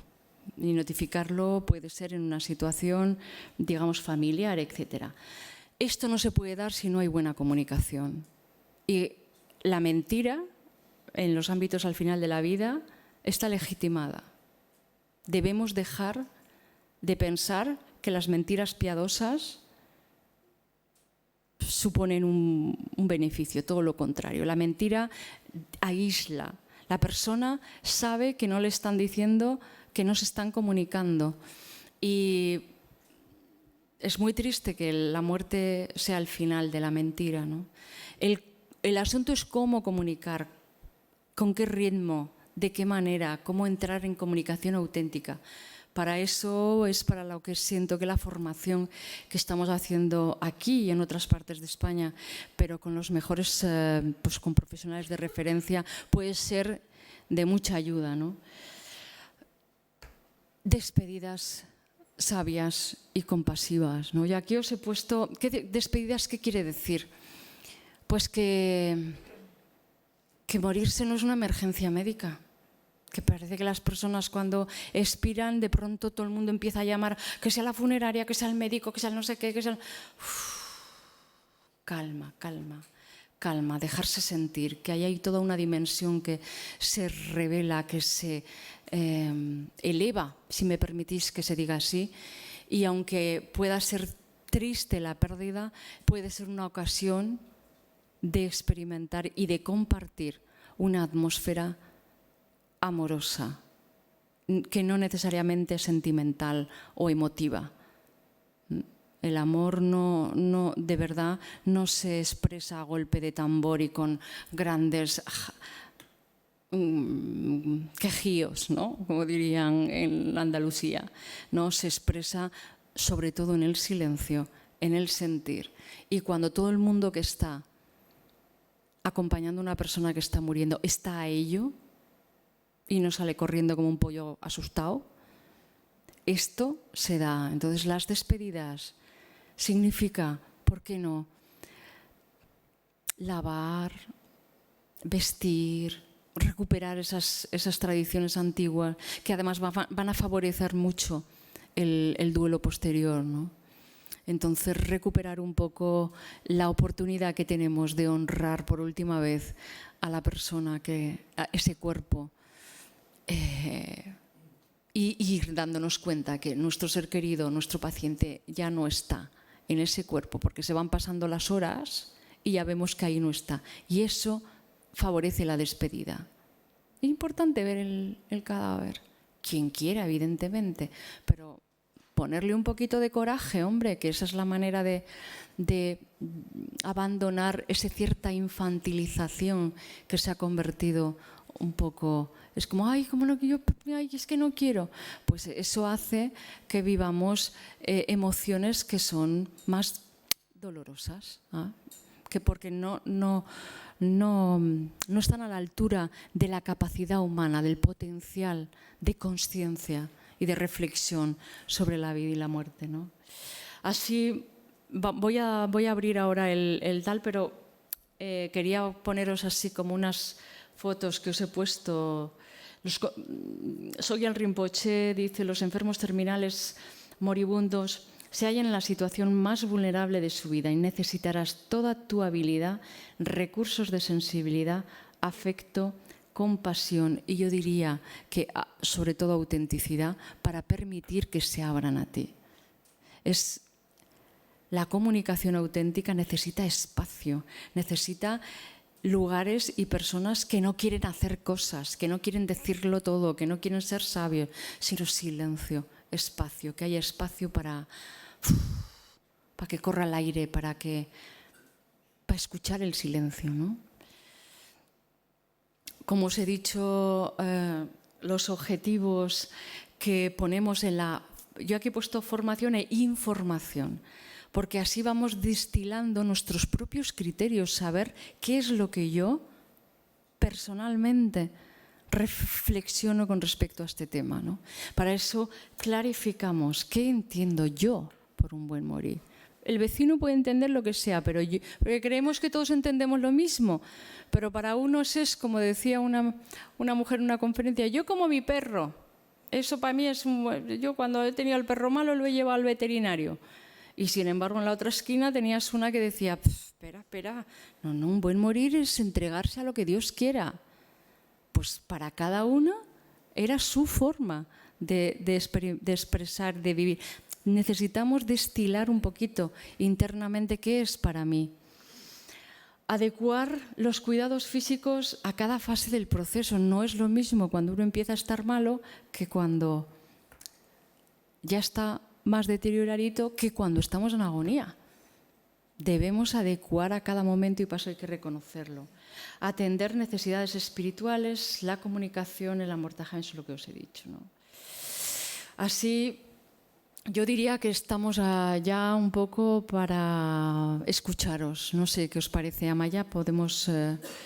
Vamos a abrir un poquito, si os parece, ¿no? Ay, tengo la impresión de que os he soltado un super rollo. No, no. Ay, me gustaría escuchar a ver cómo habéis asimilado las cosas que hemos visto. Sed generosos, levantar la mano y compartir. ¿Nadie tiene ninguna pregunta por lo que hemos visto? Ah.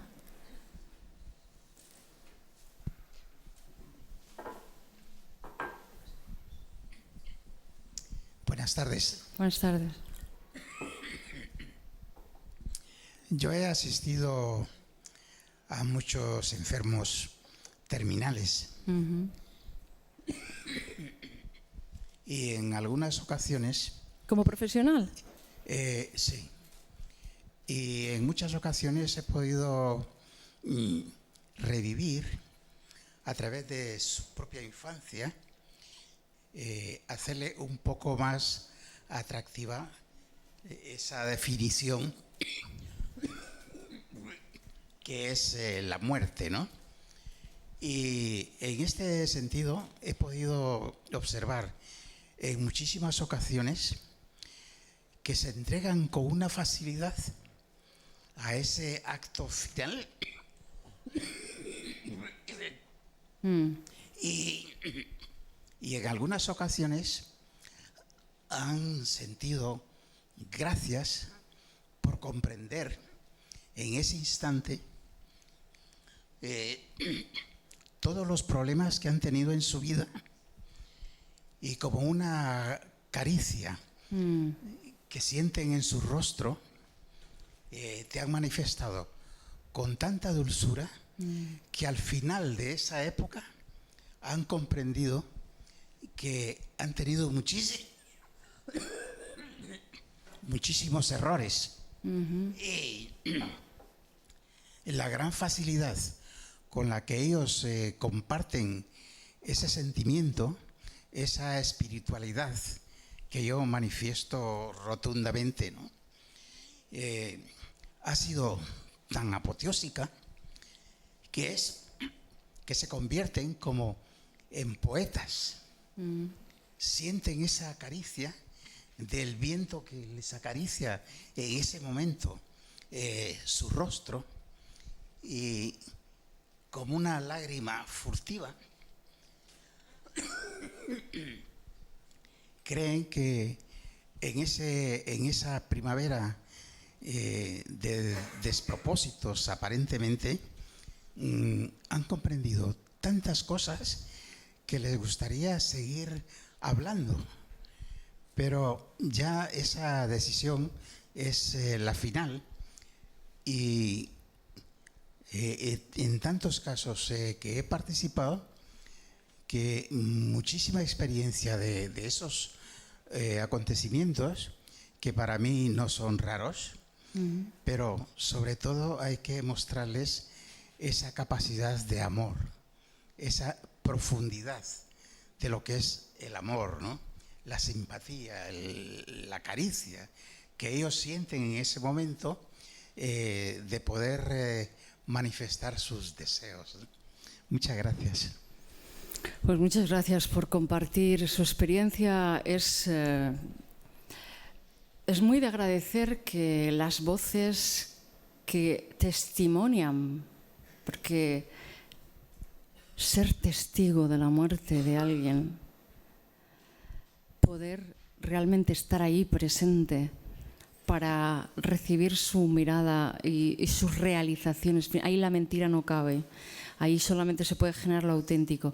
Es bueno que la gente sepa que la muerte puede ser una ocasión amorosa tan enriquecedora. Como dice el proverbio hindú, los vivos cierran los ojos de los muertos, pero los muertos abren los ojos de los vivos, ¿no? Y es importante que en esta sociedad se reivindique, y desde nuestro trabajo lo estamos haciendo también, que el tiempo de acompañar y del tiempo del proceso de morir, porque es un proceso, la muerte no es un instante. El instante ya es, digamos, ya cuando se ha consumado, pero es todo un proceso. Se considere que es un tiempo de mucha riqueza si se sabe estar, si se sabe tener la generosidad, porque hace falta mucha generosidad. Esto, dicho así, podría parecer muy ideal, pero, en fin, hay raticos para todo, ¿eh? Y hasta que una persona suelta y se suelta, puede ser que haya habido que acompañar en momentos muy duros. Pero también le diría, es muy importante efectivamente contemplar que que el tiempo de morir es el tiempo de la verdad y que una persona que ha podido estar aferrada durante toda su vida tiene una oportunidad, sobre todo si tiene de verdad un buen acompañamiento, para soltar. Pero también es cierto que no debemos idealizar, que no debemos proyectar nuestras propias ideas preconcebidas sobre lo que debe ser, lo que podría ser, porque cada persona es dueña de su tiempo y de su conciencia. Y si no sale así, pues es su derecho y acompañémosle igualmente. ¿Entendéis? Lo que trato de transmitir es que es muy importante que en este tiempo eso se pueda contemplar y se pueda testimoniar, pero al mismo tiempo dejemos de creer que tiene que haber un ideal de muerte, sino que cada uno es único e irrepetible. Lo que sí está claro es que una persona como usted, que siente el valor que tiene acompañar a alguien en ese proceso, que yo no he visto gente más feliz que la que enriquece su vida acompañando a otros en la máxima vulnerabilidad. Los profesionales de paliativos, por ejemplo, son en ese sentido, tienen mucho testimonio, pero antes ha habido que ser real y comprender en propia carne la pérdida y comprender un poco cuál es la dinámica que se produce.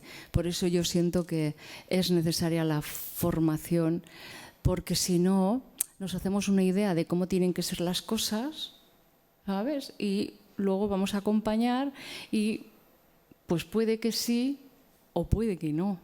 Y estar a lo que realmente está sucediendo, ¿no? Muchas gracias por su testimonio. Me gustaría escuchar a más personas. ¿Alguna pregunta? No os quedéis con... Si hay alguna cosa porque compartir estos temas en público, o sea, con otras personas, tiene un valor terapéutico ya de por sí. Hola. Hola. Milla Esker, muchas gracias, porque yo realmente sí que ignoraba que toda esta ley existía, así que ya me voy a informar un poco más después de esto. Y yo desde que murió mi padre, que va a ser en febrero 2 años, es cuando he empezado a tomar conciencia de que esto del morirse es una realidad y que como sociedad tenemos una tendencia muy grande a darle la espalda. Y cuando yo viví la muerte de mi aita, que murió por una leucemia aguda provocada por un tratamiento de radioterapia, el primer golpe cuando cuando le dieron el diagnóstico fue, joder, se supone que es algo que le iba a curar y resulta que le está matando, ¿no? Bueno, por otro lado, dices, puede que sea el momento. Nunca hubiéramos pensado que nuestro padre, que siempre había denotado miedo a la muerte, nunca hubiéramos pensado que se lo iba a tomar así. Fue un preciosísimo ejemplo para nosotras y nos ayudó mucho en todo ese tránsito. En los 4 meses que duró, nos facilitó mucho el acompañamiento. Y para mí, puedo decir que hoy ha sido el momento más bello y más duro a la vez que he vivido en toda mi vida. Ese. Y también he tomado conciencia en aquel momento de la importancia de apropiarme de mi muerte. Yo quiero apropiarme de mi muerte. No quiero que esté en manos de nadie, ni dejarme en manos de nadie. Y yo desde entonces ya estoy en ese proceso de saber cómo me quiero morir. Y me parece fundamental, para mí, me parece fundamental. Porque de esa manera pongo esa realidad en mi vida. Muchas gracias por el testimonio. Bueno, antes que nada deciros que bueno que además tengamos el marco de la legislación precisamente por lo que acabas de decir. Yo no creo que podamos realmente, hablo desde mí, apropiarnos de la muerte, porque lo que está claro es que no sabemos ni dónde, ni cómo, ni cuándo va a llegar. Y es bueno que no fijemos ninguna idea de cómo tiene que ser, porque como luego la realidad tiene la costumbre de ser real, pues será como sea. Y si no coincide con lo que teníamos, de ahí que vamos a sufrir. Yo diría más bien lo siguiente. Una vez que uno ha comprendido, y la verdad que pues os felicito de que tu padre, tu aitá, tuviese y que vosotros pudierais recibir, ¿no? Porque ahí se ve cómo es uno, quién es uno. Y no solo en el proceso, sino también acompañando. Somos más hondo, más grande de la idea que tenemos de nosotros mismos. Y cuando nos imaginamos las cosas, pues es una imaginación, que como los niños nos imaginamos, pero lo real es mucho más grande. No necesariamente más fácil, pero el hecho de que sea real y que se pueda uno abrir tanto, genera tanta riqueza que uno dice, la idea que tenemos de la muerte es tan pequeña, tan traumática, tan poca cosa. Y encima no se dice lo hermoso que puede ser, lo doloroso, pero lo hermoso también. Entonces, apropiar quizá no, pero procurar que, sea como sea, las condiciones, yo es lo que estoy haciendo, por lo menos que las condiciones sociales, que es, oye, vamos a cultivar una actitud más de afrontamiento, más adulta, más favorable a que, como decía nuestro amigo, a que, el tiempo sea un tiempo de sanación, un tiempo de resolución, un tiempo de comunión, de comunicación, comunión auténtica con los demás. Y eso lo podemos hacer si durante la vida la valoramos, precisamente porque sabemos que la muerte es real, porque ya la hemos visto. Entonces eso puede hacer, cuando es realmente sentido, que nuestra vida sea vivida pues sabiendo que efectivamente nos vamos a morir. Si tú, más que apropiar, si tú diriges tu vida con esa conciencia de que aquello que no resista la mirada de la muerte es que no es importante, seguramente, pues sí, a tu alrededor, el sistema sanitario, los profesionales, tu familia, tus amigos, integramos la sabiduría de personas que han pensado antes que nosotros cómo en esta sociedad podemos superar los retos que la tecnología nos pone. Cuando dices apropiar de mi muerte, es que ninguno de nosotros queremos estar en una UCI si no tenemos manera de resolvernos, evidentemente, si no tenemos manera de curarnos. Ninguno quiere estar trufado de tubos, aislado, sin poder hablar. Y por eso los médicos son los propios profesionales sanitarios los que se tatúan en la piel cómo quieren y cómo no quieren. Y al mismo tiempo son aquellos que se ven obligados, en la gente más consciente sufre mucho, se ven obligados a tratar a otros de manera que no les gustaría ser tratados a ellos, ¿no? Por tanto, yo creo que testimoniar, como estamos haciendo, que hay un marco que podemos reflexionar, que si lo hacemos caso, nos podemos poner de acuerdo todos y eliminar los conflictos, y entonces no tendremos tanto esa preocupación, ¿no? Pero eso es toda una labor, todo un trabajo que algunos estamos haciendo. Y miro a Maya porque, las vascas como sois, ¿eh? Se puso y mira, no veas, ¿no? Lo que... Y además, no sé, yo os felicito como pueblo porque en algunos sitios para que un tema como este llene una sala cuesta, ¿sabes? O sea, a ver, en Valencia, en Zaragoza no, la verdad. Pero en Valencia están como todavía muy, muy de espaldas, ¿no? Esto. Entonces, ¿qué decir con esto? Que más que apropiar es vivir la vida de tal manera que uno pueda expresar los valores y que los demás así lo compartan. Y, por ejemplo, eso, pues estar en una conferencia como esta y expresar como os estáis expresando. Es importante que nos escuchemos, que alguien te escuche como lo dice, ¿no?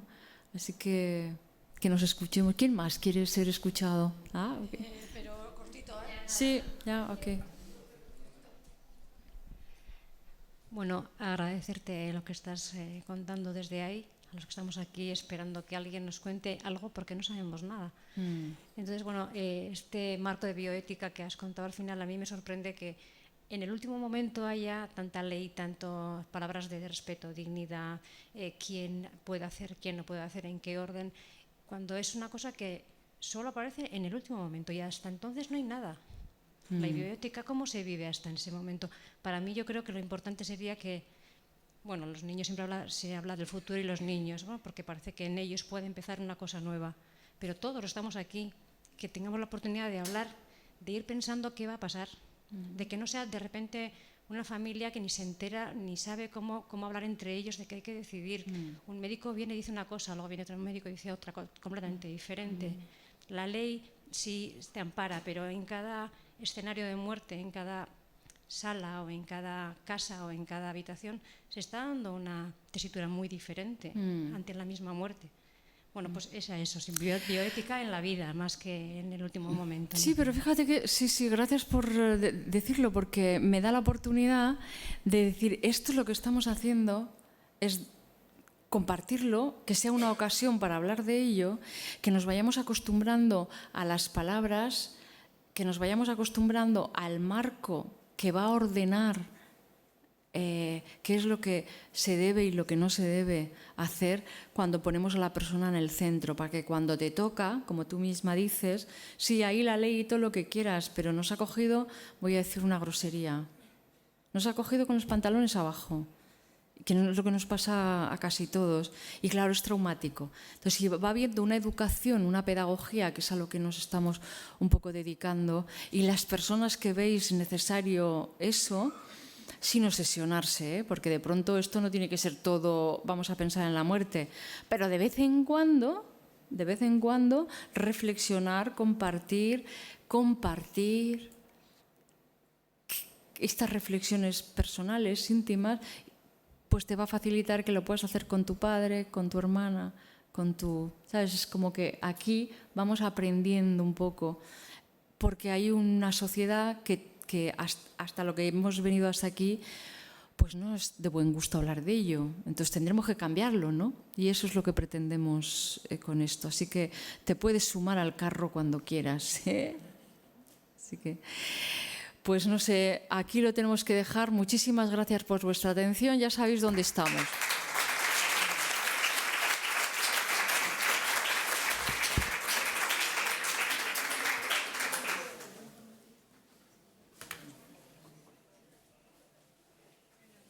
Qué pena.